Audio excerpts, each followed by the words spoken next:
YSR Congress party కూడా 2019 ఎన్నికల్లో అమ్మఒడి కార్యక్రమం ద్వారా 15,000 ఇస్తామని చెప్పింది. ఎంతమందికి ఇస్తామని చెప్పేసి చెప్పలేదు, కానీ ఒక్కరికి మాత్రమే లిమిట్ చేసిన విషయాన్ని ప్రజలందరూ కూడా గుర్తించాలని చెప్పేసి మనం చేస్తాం. ఎక్కడ కూడా మేము ఇంటికి ఒక్కరికే ఇస్తామని చెప్పి చెప్పలా. స్కూల్కి వెళ్ళే పిల్లలందరికీ కూడా పిల్లలకి మేము అమ్మఒడి ఇస్తామని చెప్పేసి ఆఖరికి ఒక్కరికే ఇచ్చిన పరిస్థితి వైఎస్ఆర్ ప్రభుత్వాన్ని. అయితే ఈరోజు ఎంతమంది పిల్లలు చదువుకుంటే అంతమంది పిల్లలకి ఇచ్చే కార్యక్రమం మేము చేస్తామని చెప్పేసి కూడా ఈ సందర్భంగా తెలియజేస్తామని 8,745 కోట్ల రూపాయలని 67,48,124 మందికి అందిస్తామని చెప్పేసి మనం చెప్తాం.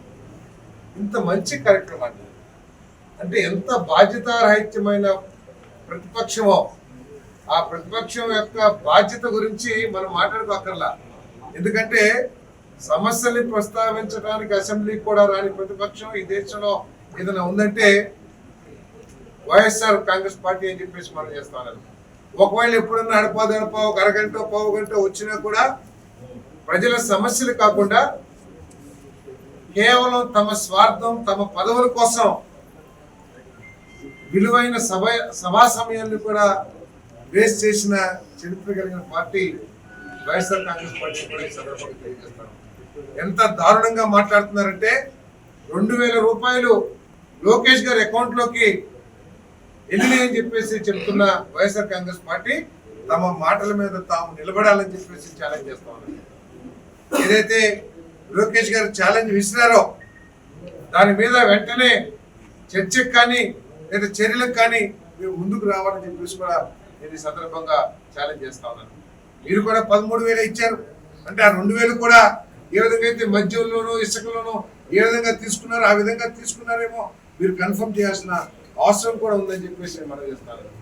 ఈరోజు ఈ ప్రభుత్వం గతంలో కంటే కూడా ఎంతో మెరుగైన సంక్షేమ కార్యక్రమాలు అందిస్తుందని చెప్పేసి ఈ సందర్భంగా తెలియజేస్తా ఉన్నాను. నేను దాదాపు 34,000 కోట్ల రూపాయలు ఎన్టీఆర్ భరోసా ద్వారా పెన్షన్లు కానివ్వండి, అదేవిధంగా దాదాపు 8,745 కోట్లు ఒక సంవత్సరానికి తల్లికి వందనం కానివ్వండి, దాదాపు 2,800 కోట్లు 3,000 కోట్ల రూపాయలు ఖర్చు దీపం పథకం కానివ్వండి, 20వ తారీఖు నుంచి అన్నదాత సుఖీభవ ఏదైతే ఉందో ఆ కార్యక్రమం కానివ్వండి, ఇవన్నీ కూడా లెక్క వేస్తే మీరు ఇచ్చిన దానికంటే కూడా చాలా ఎక్కువ మంది కుటుంబాలకి ఈ రాష్ట్రం ఇచ్చామని చెప్పేసి మనం చేస్తాం.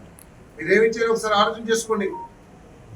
30,000 రూపాయలు యావరేజ్ మీద, అది కూడా మొట్టమొదటి సంవత్సరం తీసుకుంటే తక్కువ అవుతుంది. సరాసరి 30,000 రూపాయలు పెన్షన్ ఇచ్చారు, 13,000 రూపాయలు అమ్మఒడి ఇచ్చారు, 43,000, 18,000 చేయూత ఇచ్చారు. అంటే ఇవన్నీ కూడా 61,000 రూపాయలు మాత్రమే. మేము ఈ రోజుకి 84,000 రూపాయలు ఇచ్చామని చెప్పేసి మీకు మనం చేస్తామని నేను. రైతు భరోసా ఏదైతే 20వ తారీఖు ఇవ్వబోతున్నామో అది కలుపుకుంటే 1,04,000 రూపాయలు ప్రతి కుటుంబానికి కూడా ఇచ్చే కార్యక్రమం చేస్తాను. దీనికి అదనంగా మీరేం చేశారు? Manifesto Bhagavad Gita, manifesto Bible, manifesto Quran అని చెప్పేసి ఏదైతే చెప్పారో దానికి లిమిట్ అయిపోయి రాష్ట్రాన్ని రాష్ట్ర ప్రజల్ని గాలికి వదిలేసిన మాట వాస్తవా కాదని చెప్పేసి ప్రశ్నిస్తూ ఉన్నా నేను.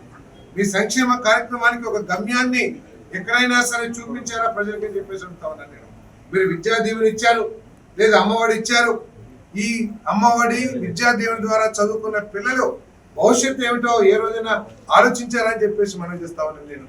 ప్రభుత్వంలో ఉద్యోగ అవకాశాలు సన్నగిలుతున్న పరిస్థితుల్లో ఈ లక్షలాది మంది చదువుకుని బయటకు వస్తున్న యువతి యువకులకి ఆధారం ప్రైవేట్ రంగం అనేది తెలియని ముఖ్యమంత్రి, గత ముఖ్యమంత్రి.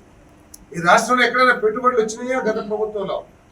ఉన్న పెట్టుబడిదారులే రాష్ట్రం నుంచి పారిపోయారు. అశోక్ లేలాండ్ కానివ్వండి, హెచ్ఎస్బిసి కానివ్వండి, లేదా అమర్ రాజా కానివ్వండి.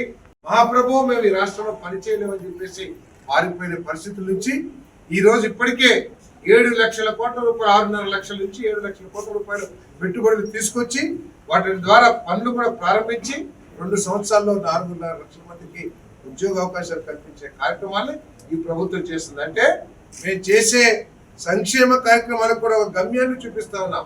మా ప్రభుత్వంలో తల్లికి వందనం ద్వారా కానివ్వండి, ఫీజు రింబర్స్మెంట్ ద్వారా కానివ్వండి, చదువుకునే పిల్లలకి భవిష్యత్తు ఏర్పాటు చేస్తారు. మేము అమ్మఒడి ఇచ్చాం ఈ పిల్లలందరికీ కూడా. వీళ్ళకి రేపు గ్రాడ్యుయేషన్ కూడా చేస్తారు. ఈ తల్లిదండ్రులు కష్టపడి పచ్చడన్నం తిని తినక ఈ పిల్లలు ప్రభుత్వం ఇచ్చే సహకారంతో అదనంగా చదివిస్తారు.